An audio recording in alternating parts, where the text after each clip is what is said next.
Hi and hello for today's wrap-up of my mini series of the basics about talking about helpers, mixins, plugins, custom components, and all these things.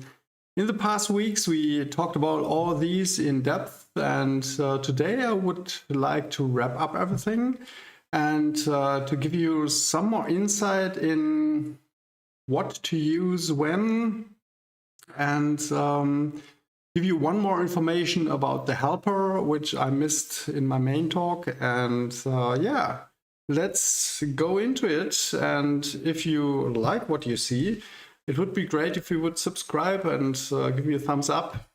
And yeah, let's start.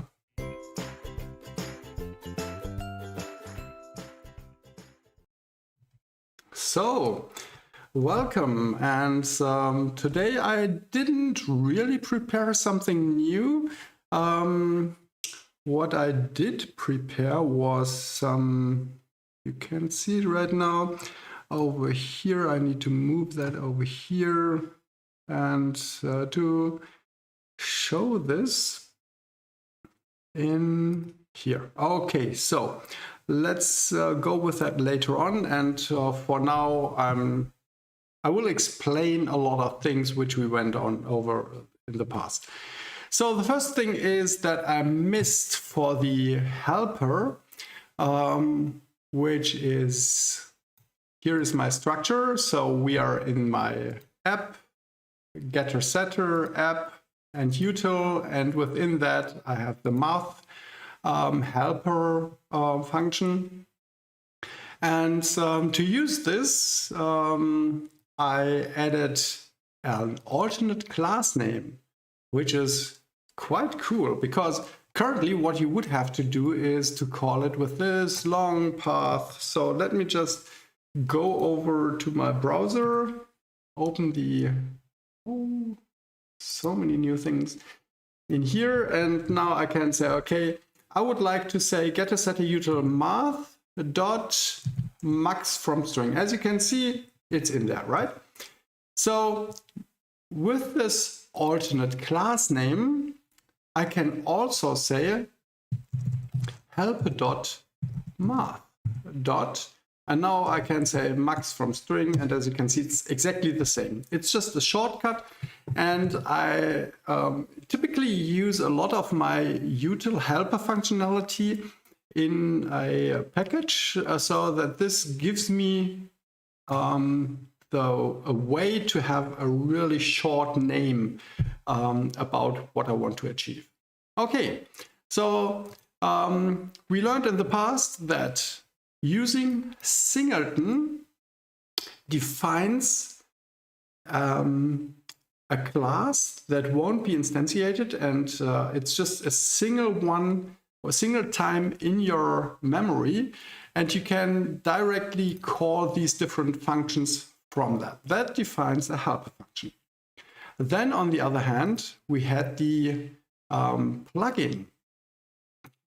With on the top, we do have full detailed explanation of how to use it. I think that's really important. That's why I use it again. We have an alias with plugin, so that we can call this full screen dropper from everywhere. And then the most important part, I scroll down, down, down. We get this, I guess I missed it, sorry for that. And here, okay.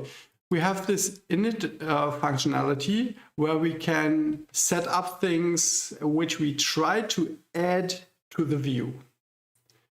Then we had the mixin, which extends from Mixin if you use it for the view. If you use it for a controller, you might skip it. And the important part was this mixin config, where you can say, okay, on destroy, on init component, I want to do things. And these are just listeners, so you don't have to say this call parent. It's just do your stuff in there, and you want to add a functionality. Whereas in a plugin, you want to add not only functionality, but also some visible part. So right now I'm already getting into a bit of where are the differences. So the plugin gets the component and does something with the component, whereas the Mixin adds functionality as, for example, allow me to use data binding on a component. So the Mixin will be used afterwards to add this functionality to all children, whereas a plugin, you usually want to use it on a component right away.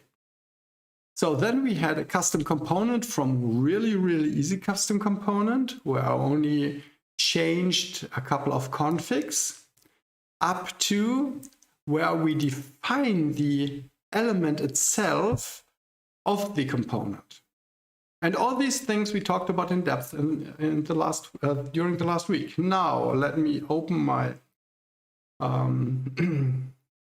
this one, and here I added some more information for you. Let me just get that into my view. Right. Okay, cool.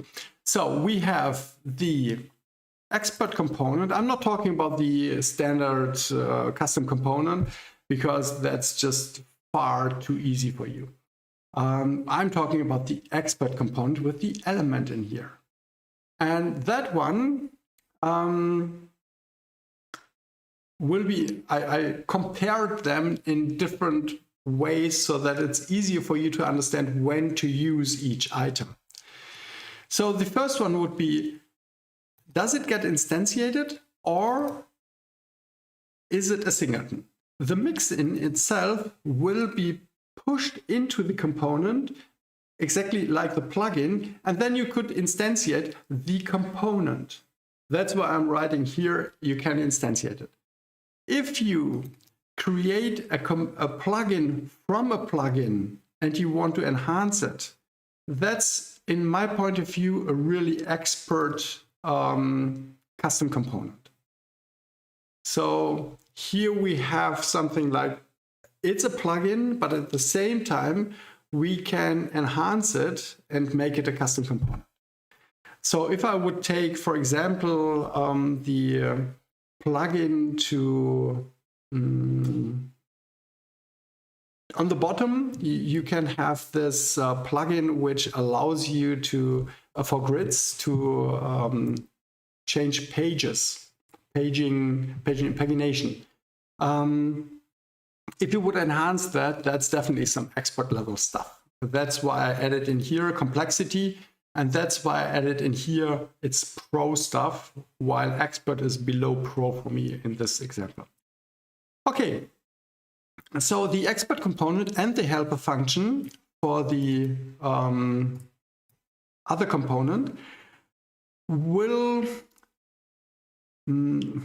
the helper won't be inside afterwards the component, while the Mixin and plugin are part of the component afterwards, and the component itself won't be inside another component. So that's why I marked in here. Yeah, these two will be part of the expert of the component afterwards, while the helper can be used from anywhere. Call it from a component, from a view model, call it from a controller, wherever you would like to, from within a plugin, doesn't matter. So it will be never be inside, it's just called from the component.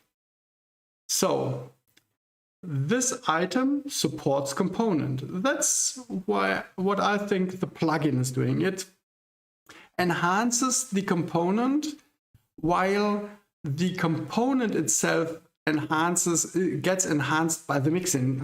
Sounds pretty much the same, does it? So the component with a Mixin, it will use some functionality functions from the Mixin.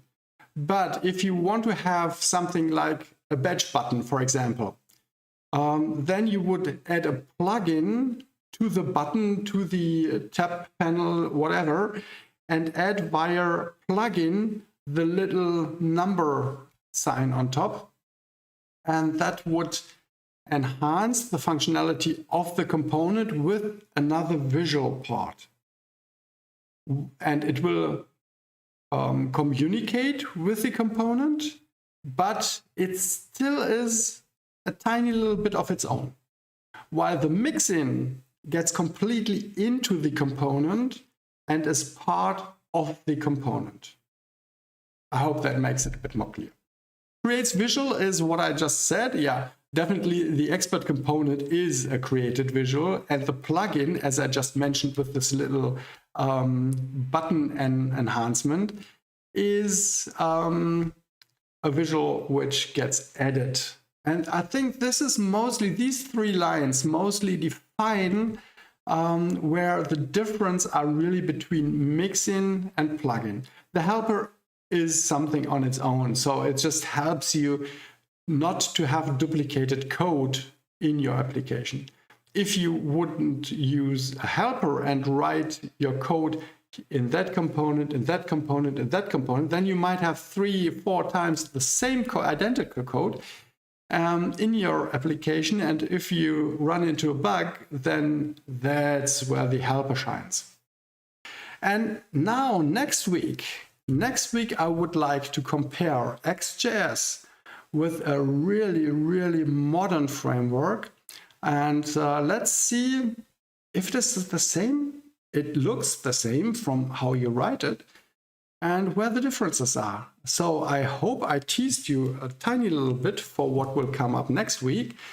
And yeah, I hope you enjoyed what you saw today, and see you next week. Bye.